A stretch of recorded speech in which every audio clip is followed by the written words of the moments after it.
السلام علیکم۔ خالد مصطفیٰ کا سلام اپنے پروگرام ناظرہ کے ساتھ کینیڈا سے حاضر خدمت ہوں۔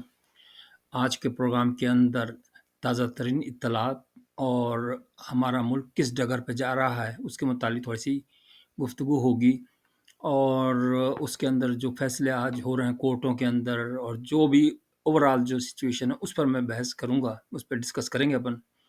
تو سب سے جو امپورٹنٹ بات ہے نا، جیسے آپ نے روڈوں پہ دیکھا ہے کہ جب ایک سائن آپ کو نظر آتا ہے تیر کا نشان، کہ اگر جیسے رستہ مڑتا ہے رائٹ پہ یا لیفٹ پہ، تو اب یہ ٹرننگ پوائنٹ ہے، یوں اس کو ٹرننگ پوائنٹ کہتے ہیں۔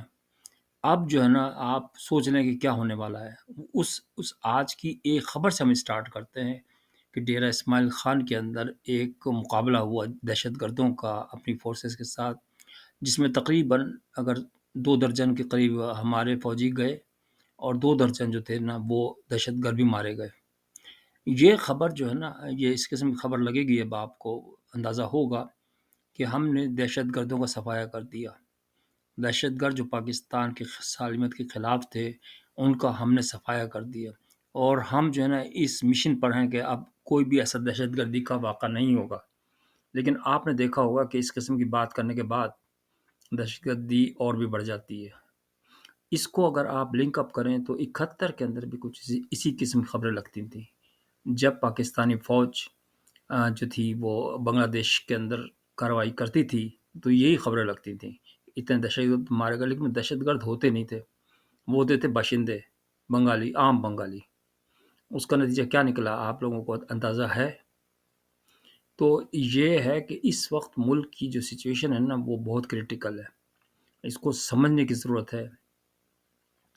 سیاسی بصیرت لوگوں میں نہیں ہے۔ اب آپ نے اندازہ کر لیا کہ چار اس وقت جو ہے نا لیڈرز ہیں مختلف جماعتوں کے، جو کہ نظر آتے ہیں کہ بھئی یار یہی لیڈرز ہیں، لیکن وہ ساروں کی اہلیت آپ کو پتہ ہی ہے، میں کہنے کی ضرورت نہیں ہے۔ اس میں تھوڑا سا عمران خان بہتر ہے، باقی تو سارے میٹرک پاس ہی ہیں ان کے اندر، اور ان کی کوئی سیاسی، ان کو صرف یہ ہے لوٹ کھسوٹ۔ اب آپ نے راؤ انبار صاحب کا بیان سن لیا کہ 800 ارب روپیہ لوٹا گیا، تو بھائی 5 سال کے سے پہلے کیوں نہیں آپ نے بتایا تھا؟ آپ نے آ کے کیوں نہیں گواہی دی تھی؟ آپ نے کورٹ پہ کیوں نہیں گئے تھے؟ یہ چیزیں، دھندے پرانے ہو چکے ہیں۔ اب نئے نئے جو سلسلہ شروع ہوتے ہیں نا کہ بھائی یار یہ کھا گئے، وہ پی گئے، یہ سب ہمیں نہیں سکھاؤ۔ یہ سب پاکستانی عوام پہلے سے جانتی ہے کہ اب کیا ہونے والا ہے۔ تو خدا را اپنے ملک کی وفاداری اور اس کو سمجھو کہ اگر ملک نہیں رہے گا نا، تمہاری آپس کی لڑائی اس وقت اتنی شدید لڑائی ہے آپس کے اندر کہ مجھے اگر یہ پاکستان بچ گیا تو مجھے خوشی تو ہوگی ضرور، لیکن حیرت بھی ہوگی کہ کس طریقے سے بچے گا۔ کیونکہ اس وقت جب یہ پوزیشن ہو کہ 50-50، مطلب جتنے دہشت گرد مارے اتنے فوجی مار دیے، تو اس کا مطلب یہ ہوا کہ آپ کی طاقت کے برابر ہو گئے دہشت گرد۔ اندازاً جو ہے نا اگر آپ کمپیئر کریں تو ایکول ہو گئے، 50-50، مطلب اگر آپ نے 100 مارے تو 100 ان کے بھی مارے۔ تو آپ سوچ لیں کہ کیا یہ عام ڈیرہ اسماعیل خان بڑا پرامن علاقہ ہوتا ہے، کہلاتا ہے، وہاں پہ یہ حال ہے۔ تو دشمن تو پوری طرح پینٹریٹ کر چکا ہے۔ اب آپ لڑتے رہیں، الیکشن کے لیے بھی لڑتے رہیں، سب کچھ الیکشن پوسٹ پون بھی کرتے رہیں اور جو مرضی آئے کرتے رہیں، لیکن اب جو ہے نا یہ کنٹرول ہوگا نہیں۔ یہ میرا نہیں خیال کہ اب کنٹرول ہوگا، کیونکہ ابھی یہ لوگوں عدالتوں کا تو یہ حال ہے کہ آپ نے یہ دیکھ لیا کہ نواز شریف صاحب کو سارے کیسز میں بری کر دیا۔ مجھے تو خوشی ہوئی، کیا خیر مجھے کیا ان سے کہ بری ہوئے کیوں ہوئے، لیکن مسئلہ یہ ہے کہ پاکستان کے اندر آپ جو مرضی کریں، مائٹ از رائٹ، جس دنیا میں ہوتا ہے۔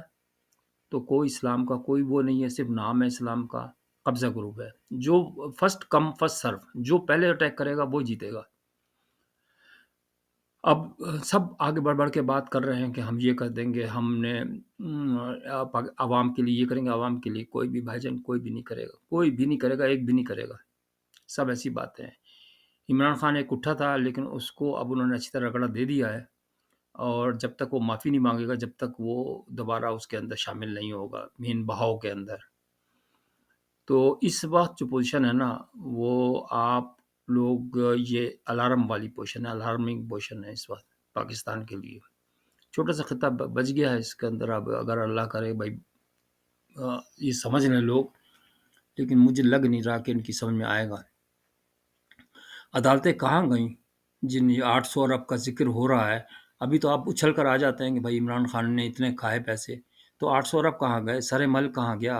عمران اور نواز شریف کی لندن کی پراپرٹی گئی، وہ تو معاف ہو گئے سارا کچھ۔ تو اس لیے یہ پاکستان میں اگر یہ سلسلہ ہے نا عدالت کے اندر، تو یقین مانیے یہ 1 سال بھی نہیں کھینچ سکے گا۔ میں معافی چاہتا ہوں اس کہتے ہوئے، اور میرا دل روتا ہے اس معاملے میں، کیونکہ ہم تو چاہتے ہیں کہ پاکستان صحیح سلامت رہے اور پھلے پھولے، لیکن جس طرح دشمن پینیٹریٹ کر چکا ہے سیاستدانوں کے بیس کے اندر، بھائی میں تو یہ کہتا ہوں کہ آپ ایمانداری کے ساتھ کیوں نہیں کرتے؟ آپ سب کا احتساب کریں، کوئی بھی نہیں منع کرے گا آپ کو، لیکن ساتھ میں جو آرمی کے جو کرپٹ افسر ہیں نا، جو جنرل تک بھی ہیں نا، ان کو بھی لے کے آئے میدان میں۔ وہ کوئی وہ نہیں ہے کہ وہ بالکل بری ہو چکے ہیں۔ یہ بالکل غلط بات ہے پاکستان کے اندر۔ تو آپ حافظ صاحب سے اور قاضی صاحب دونوں اس وقت ہیں، لیکن یہ بہت بڑا امتحان ہے آپ لوگوں کے لیے، یقین مانیں۔ آپ کی نیت پہ میں شبہ نہیں کر رہا، آپ کی نیتیں اچھی ہیں، مجھے لگتا ہے کہ آپ لوگ اچھے لوگ ہیں، لیکن ہوگا کیا یہ تو وہ وقت ہی بتائے گا کہ کس طریقے سے آپ نے کرنا ہے کام۔ تو اب یہ ہے کہ عمران خان کے متعلق بات اگر ہم تھوڑی سی کریں، تو اس کا بیچارے کا جو ہے وہ اب اتنا ذلیل کر دیا اس کو، یعنی کہ اس کے اندر میرا خیال شادی کے اندر، کہ اس کو کیوں پاکستان میں کوئی روکنے والا نہیں ہے۔ پاکستان کو جنہوں نے تو تقسیم کیا ان پہ بھی سزا نہیں ہوئی، یہاں سزا کا تو تصور ہی نہیں نا۔ اب میں ایک امپورٹنٹ بات آپ کو بتاتا ہوں۔ ذوالفقار علی بھٹو صاحب کا مقدمہ شروع ہوا ہے، اور اللہ کا شکر ہے میں نے بھی کہا تھا، اور کہ بھائی ان کو ڈائریکٹ دکھانا چاہیے۔ لوگ بہت سے دوستوں نے یہ کہا کہ یار اس کا ضرورت کیا ہے، وہ تو پرانا کیس ہو گیا، وہ تو ختم ہو گیا، وہ تو بالکل ختم، اور اس سے کیا ہوگا فائدہ، اور کیسز نئے نئے کیسز ہیں، لوگ پریشان ہیں، ان کو کیوں نہیں کرتے۔ لیکن میں آپ کو ایک عرض کروں کہ یہ بہت بڑا یہ معمولی کیس نہیں ہے۔ آپ کا منتخب وزیر اعظم کو آپ نے بے گناہ غلط کیس پہ پھنسا دیا اور اس پہ پھانسی دے دی، اور کوئی بھی نہیں بول رہا۔ دیکھ لیں آپ ابھی بھی یہ کریں گے، عمران خان کو آپ دیکھ لیجئے گا کہ یہ جو چاہے کریں گے، اور وہ کچھ بھی نہیں، یہ وہ بھی کر سکتے ہیں، کیا وٹے مارنے والا بھی کام کر سکتے ہیں، یہ ہر کام کر سکتے ہیں آپ۔ تو بھٹو کا جو کیس ہے نا، میں اس میں تھوڑی گزارش کروں گا، عوام میرا ساتھ دیں گے ضرور، کہ اگر عدالت ابھی تو سٹارٹ ہوئی ہے، اور میں اس میں بولنا بھی نہیں چاہتا کہ کیا ہوگا، لیکن ایزمپشنز تو آپ کر سکتے ہیں نا، اپنی رائے تو دے سکتے ہیں کہ بھائی اگر یہ ہوا تو، ہم یہ نہیں کہہ رہے کہ یہ ہونا چاہیے، نہیں، اگر وہ باعزت بری ہوتا ہے ذوالفقار علی بھٹو اس کے اندر کیس میں، اور بے گناہ ثابت ہوتا ہے، تو معافی مانگنے کی ضرورت نہیں ہے عدالت کو۔ عدالت کو چاہیے کہ جو ماسٹر مائنڈ ہے ضیاء الحق، اس کی سزا دی جائے، اس کو، اس کے تمام تمغے، اس کے تمام چیزیں واپس لی جائے، اس کی جو لاش، یہ اس میں ہے، بہت سارے ملکوں میں ہوتا رہا ہے، یہ بھی ہوتا رہا ہے کہ لاشیں نکال کے ان کو پھانسی دی گئی یا بے حرمتی کی گئی۔ چلو اگر آپ مسلمان ملک ہے، ہم بے حرمتی نہیں، لیکن اس کو کوئی نہ کوئی ایسا سبق ضرور دینا چاہیے جس سے اس کی آنے والی نسلیں یاد رکھیں کہ بھائی یار کیا ہے، کس طرح اس نے ظلم کیا، مطلب یہ ظلم ہے نا کہ آپ نے اس کا پورا خاندان ہی تباہ کر دیا، کس بات پہ؟ اور اس کے اندر آپ اس کو بھی لے کے آئے، کون؟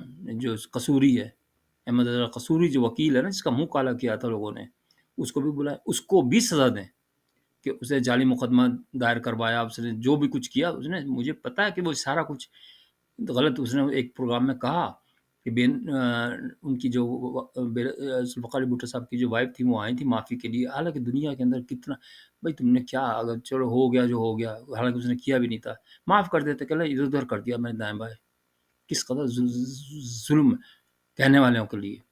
تو اس کے ساتھ پھر کیا ہوا انجام، کہ اس کے منہ کالا کیا لوگوں نے، سیاہی پھینکی، اور ابھی بھی میں کہتا ہوں آپ کو کہ اگر وہ مرے گا نا، مرنا تو ہر ایک کو ہی ہے، تو اس کی لاش پہ لوگ جوتے ماریں گے، یہ میں بتا دوں آپ کو، پیشاب بھی کریں گے، استغفر اللہ، کیونکہ یہ ایسے نہیں ہوتا، یزید بھی تو ایسے ہی تھا نا، یزید کی قبر پہ روز جب بھی جاتے ہیں لوگ، وہ تھوکتے ہیں، پیشاب کرتے ہیں، پوٹی کرتے ہیں، ہر کام کرتے ہیں، جوتے مارتے ہیں، اس سے زیادہ اور کیا بے عزتی ہوتی ہے انسان کی۔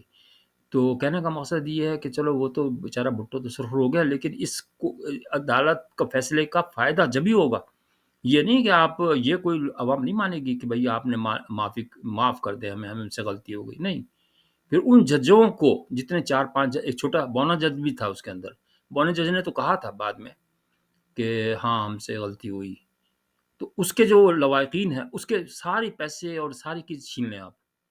میں آپ کو عرض کر رہا ہوں حافظ صاحب اور حاجی صاحب اور قاضی صاحب کہ جب تک آپ عبرتناک سزائیں نہیں دیں گے نا، ان معاشرہ صحیح نہیں ہوتے.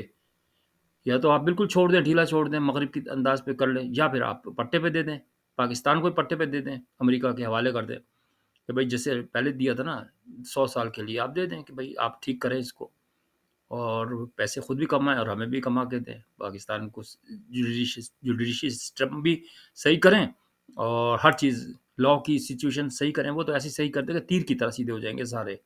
یہ ڈیموکریٹک جو ہوتا ہے نا سسٹم، وہ صرف ان لوگوں کے لیے جو پڑھے لکھے لوگ ہوتے ہیں. آپ کے یہاں جاہل 99% جاہل ہیں. یا پھر آپ ایسا کریں کہ دوسرا صدارتی نظام لے آئیں. ایوب خان کے زمانے کے اندر صدارتی نظام لایا تھا، بڑا اچھا تھا، اور نچلے لیول پہ لوگ کرتے تھے کام، BD ممبرس ہوتے تھے اور وہ لوکل باڈیز کے الیکشنس ہوتے تھے، ان میں وہ لوگ کرتے تھے کام. تو ایوب خان کو آپ لاکھ برا کہیں، برا تھا وہ، لیکن اس کا کام بھی تو آپ دیکھیں نا، اس نے یہ تو کام صحیح کیا. ایک ون مین شو ہوتا ہے، آپ کو ضرور وزیروں کی تعداد نہیں رکھنی پڑتی.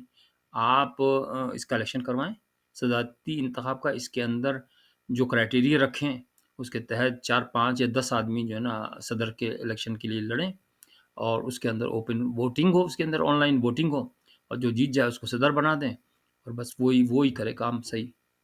تو دیکھیں کیا ہوتا ہے. اللہ تعالیٰ، میں تو دعا کرتا ہوں کہ اللہ تعالیٰ پاکستان کو خیر سے رکھے، لیکن بہت نتائج، بہت نظر بہت سنگین آ رہا ہے. اپنا خیال رکھیے گا. پروگرام پسند آئے تو لائک کیجیے.